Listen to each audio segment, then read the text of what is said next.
Hey guys, I wanted to make a quick short video on the top 5 extreme hurricane seasons. And this is not based on opinion, this is based on the officials' actual data. What they do is they rate hurricane seasons by something called the ACE index, which stands for Accumulated Cyclone Energy, right? And basically, this is a representation of the power of the hurricane season overall. So it has nothing to do with the amount of damage caused. It has nothing to do with whether or not a hurricane hit land. It just has to do with they take all the hurricanes, how strong they got, how long they lasted, the pressure, and come up with these statistics. So these statistics are basically exactly what they call it, accumulated cyclone energy. So the top 5 hurricane seasons of all time, starting in 1995, and I'm going to talk a little bit about each one of these as they go. 1995, I was 10 years old, and that's when I experienced my first 2 hurricanes. Not just hurricanes, we were in the eye wall, which is like a very rare thing to be able to experience, to be in the very core of a hurricane. And we got 2 direct hits that year, 2 months apart. Hurricanes Aaron and Hurricanes Opal. So it's just crazy, I'd wished and wished and wished for hurricanes since I was around that time, and we got 2 direct hits. And it just happens to be the first year that this sort of trend seemed to start, because we look at these stats here from 1995 to 2005, and that's when the top 5 seasons are.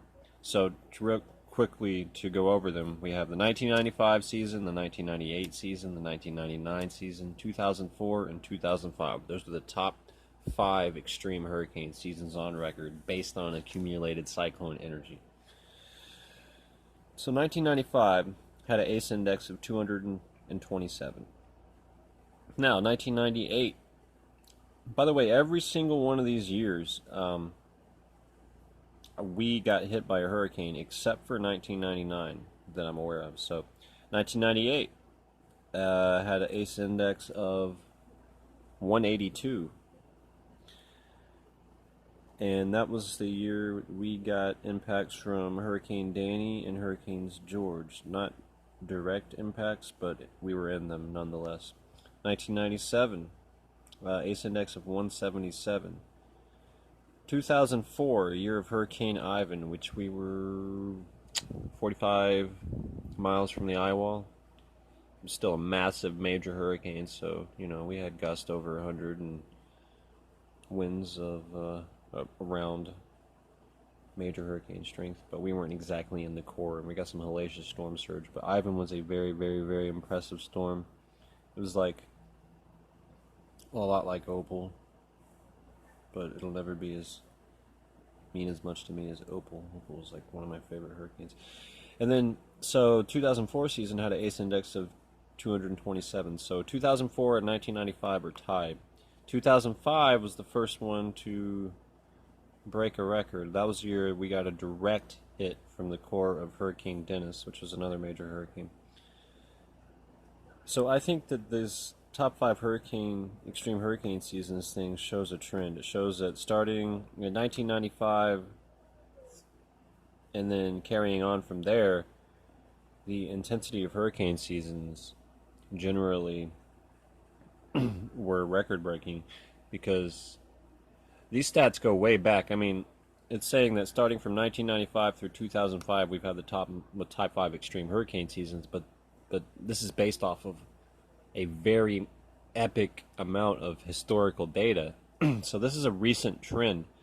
And I also think that, obviously, when you look at storms like Patricia, there was that hurricane, the most powerful hurricane ever recorded, had 227 mile an hour wind. Back when I was a kid, I mean, I had tons of books on hurricanes and looked at all kinds of data and stuff. There was no such thing as a hurricane that had 200 mile an hour winds. Back in the day, like in 1995, all throughout history up until 1995, it was generally accepted that the strongest a hurricane would get would be 160, right? Nobody had ever really seen anything over that. If it got to that, that was like a huge deal. Nowadays, we're getting these hurricanes that are like 185, 220. What is that? That's completely unnormal. It's never in the entire human history where we've documented storm data and stuff like that. No one's ever witnessed anything like that. We've never seen something is obviously going on. And there's all these people out there that say there's no evidence for climate change. First of all, I don't want climate change to be true. It's freaking scares. It scares me. It's freaky. It's not cool. It's a very bad thing. But when we look at stuff like this, saying that from 1995, almost every year, 95, 98, 99, with a 10-year break, 2004, 2005, we're seeing the top 5 extreme hurricane seasons, and they're all like our most recent history, just like the last 20 something years.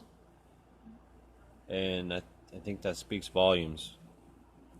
So, but I also think it's interesting that, let's see here, out of 4 out of 5 of these top extreme hurricane seasons, I was in hurricanes.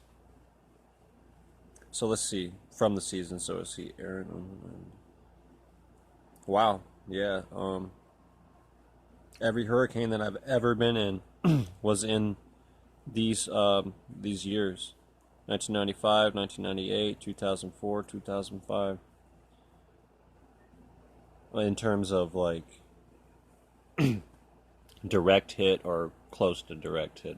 No, I've been on a lot of hurricanes, but I only count the ones where we were like right in the eye wall or really close to the eye wall, or we at least got, decent winds. So, but yeah, I think the ACE index is definitely showing us some data that we can't deny, and I think that 1995 was like that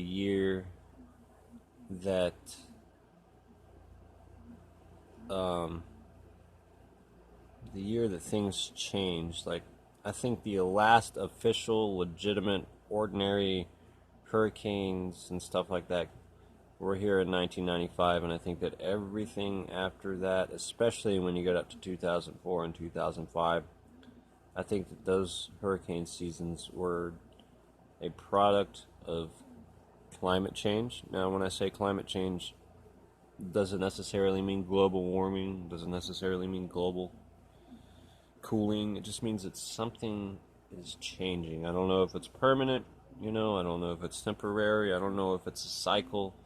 And I can't jump to conclusions, but I think it's fairly obvious when we're looking at all this data and all these scientists all around the world are agreeing that something unusual is going on, and I just hope that everything's okay.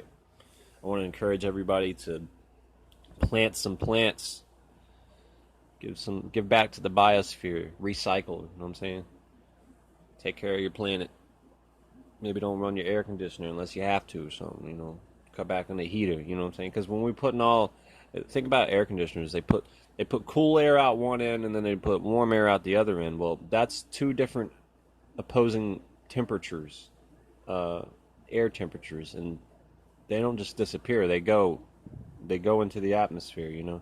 So imagine 10 million air conditioners running at once. So they're both putting out heat and they're putting out cool. Now, what happens when you have extreme cool air and extreme warm air that meet each other in the atmosphere? You have severe weather. So I don't know, but I think something's going on. I mean, I don't want it to be, but denial's not going to help any of us.